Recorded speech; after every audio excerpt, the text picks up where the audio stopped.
Dalam perjalanannya ke Yerusalem, Yesus berkeliling dari kota ke kota dan dari desa ke desa sambil mengajar. Maka bertanyalah orang kepadanya, "Tuhan, sedikit sajakah orang yang diselamatkan?" Jawab Yesus kepada orang-orang di situ, "Berjuanglah untuk masuk melalui pintu yang sempit itu. Sebab aku berkata kepadamu, banyak orang akan berusaha untuk masuk, tetapi tidak akan dapat. Jika tuan rumah telah bangkit dan menutup pintu, kamu akan berdiri di luar dan mengetuk-ngetuk pintu sambil berkata, 'Tuhan, bukakan kami pintu.' Tetapi ia akan berkata, 'Aku tidak tahu dari mana kamu datang.' Maka kamu akan berkata, 'Kami telah makan dan minum di hadapanmu, dan engkau telah mengajar di jalan-jalan kota kami.' Tetapi ia akan berkata kepadamu, 'Aku tidak tahu dari mana kamu datang. Enyahlah dari hadapanku, hai kamu sekalian yang melakukan kejahatan.' Di sanalah akan terdapat ratap dan kertak gigi. Apabila kamu akan melihat Abraham dan Ishak dan Yakub dan semua nabi ada di dalam kerajaan Allah, tetapi kamu sendiri dicampakkan keluar. Dan orang akan datang dari timur dan barat, dari utara dan selatan, dan mereka akan duduk makan di dalam kerajaan Allah. Dan ingatlah, ada orang yang terakhir yang akan menjadi terdahulu, dan ada orang yang terdahulu yang akan menjadi terakhir." Demikianlah sabda Tuhan. Terpujilah Kristus. Dalam perjalanannya ke Yerusalem, demikian Injil Lukas mengatakan, yang merupakan kota puncak, Yesus memberikan keselamatan lewat penderitaan, wafat, dan kebangkitannya. Dalam perjalanan menuju Yerusalem, Yesus mengajar dari desa, dari desa ke desa, dari kota ke kota tentang kerajaan Allah. Allah yang merajai kehidupan. Dan di situ Yesus menjawab satu pertanyaan, apakah hanya sedikit saja yang masuk ke dalam kerajaan Allah, yang masuk kerajaan Tuhan? Dan Yesus menjawab dengan satu perumpamaan, masuklah dengan di dalam pintu yang sempit.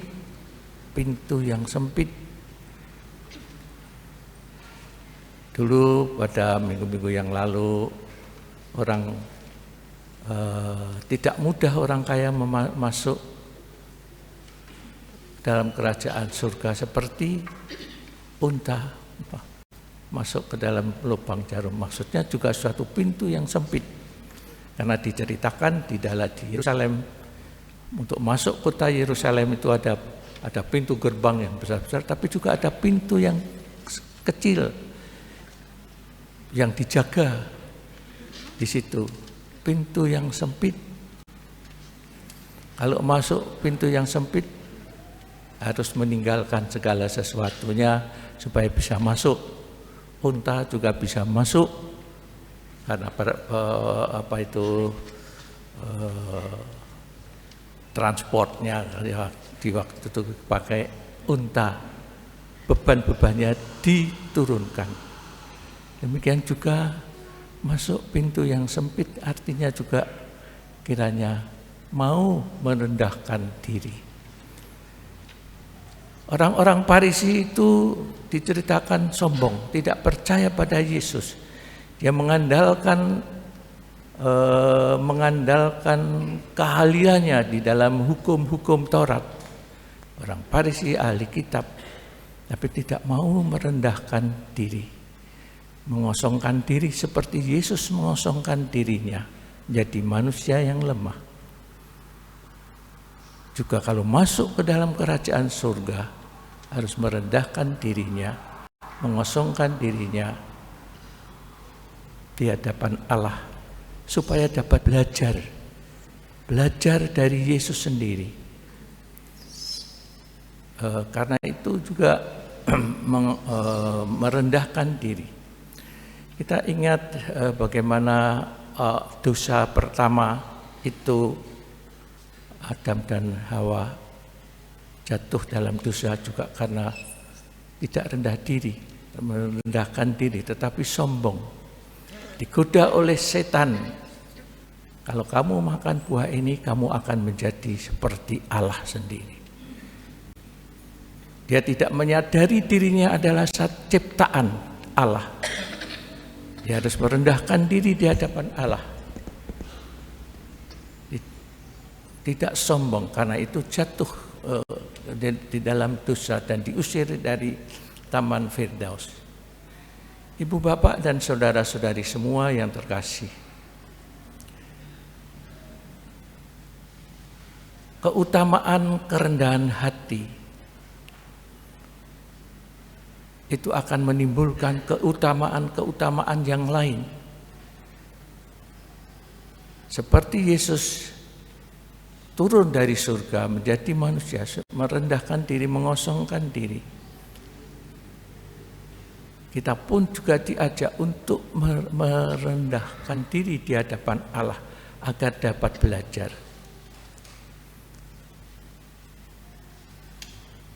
Dan memang kerajaan Allah yang diajarkan oleh Yesus ini membutuhkan satu kerendahan hati, menanggapinya dengan kerendahan hati. Supaya apa? Supaya kita dapat belajar dari kehidupan iman kepercayaan kita, belajar dari iman. Dan bahkan mungkin kita bisa mengalami dalam mengikuti Yesus. Mengalami apa? Mengalami bisa jadi ya satu kesusahan atau penderitaan atau apa saja yang kita bisa melihat diri kita sendiri, pengalaman-pengalaman hidup kita sebagai orang beriman, percaya pada Yesus. Kita mohon agar dijauhkan dari kesombongan, seolah-olah kita sudah pasti selamat, tetapi kita belajar. Orang yang supaya tidak terlambat seperti juga diumpamakan di sini tadi. Saya sudah mengenal engkau, yang mengetuk pintu supaya bisa masuk. Saya sudah mengenal engkau ketika dan makan bersama dengan engkau. Tetapi apa yang dikatakan di situ supaya tidak terlambat. Dan di sana dikatakan juga bahwa mereka supaya tidak tertutup pintunya itu. Bagaimana supaya tidak tertutup pintu itu? Ya belajar bukan hanya mengenal begitu saja, tetapi juga melaksanakan apa yang diajarkan oleh Yesus, supaya pintu tidak tertutup, tidak terlambat datang, dan melaksanakan apa yang diajarkan oleh Yesus sendiri. Bukan hanya mengenal, tahu saya kenal Yesus, seperti di sini dikatakan mengenal. Saya sudah makan bersama engkau, saya sudah makan diandaikan itu sudah mengenal. Tetapi rupanya belum cukup, karena tidak melaksanakan apa yang diajarkan oleh Yesus sendiri. Karena itu ibu bapak dan saudara-saudari semua, seperti orang-orang Farisi dikatakan tidak menanggapi Yesus. Akhirnya, dan ini dalam bacaan pertama maupun bacaan pertama, bahwa kemuliaan Allah akan diberikan kepada semua bangsa, semua bahasa, artinya semua orang. Ibu bapak dan saudara-saudari semua yang terkasih, marilah kita mohon kepada Tuhan rahmat kerendahan hati, mau belajar dari iman kepercayaan kita, belajar dari siapapun juga,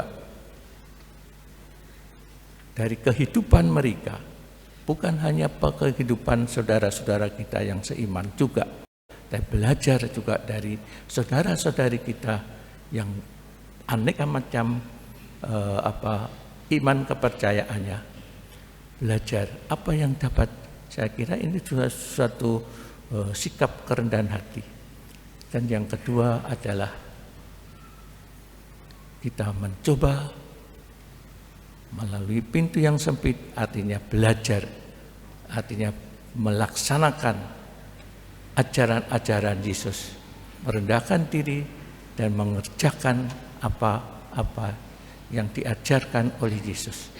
Dengan demikian kita seperti dikatakan dalam bacaan yang pertama dari surat dari Nabi Yesaya, agar aku datang mengumpulkan segala bangsa dari semua bahasa, dan mereka itu akan datang serta melihat kemuliaanku. Kita akan melihat kemuliaannya kalau diantaranya kita mau merendahkan diri, melaksanakan kerendahan hati dan melaksanakan apa yang diajarkan oleh Yesus sendiri. Marilah kita hening sejenak merenungkan sabda Tuhan.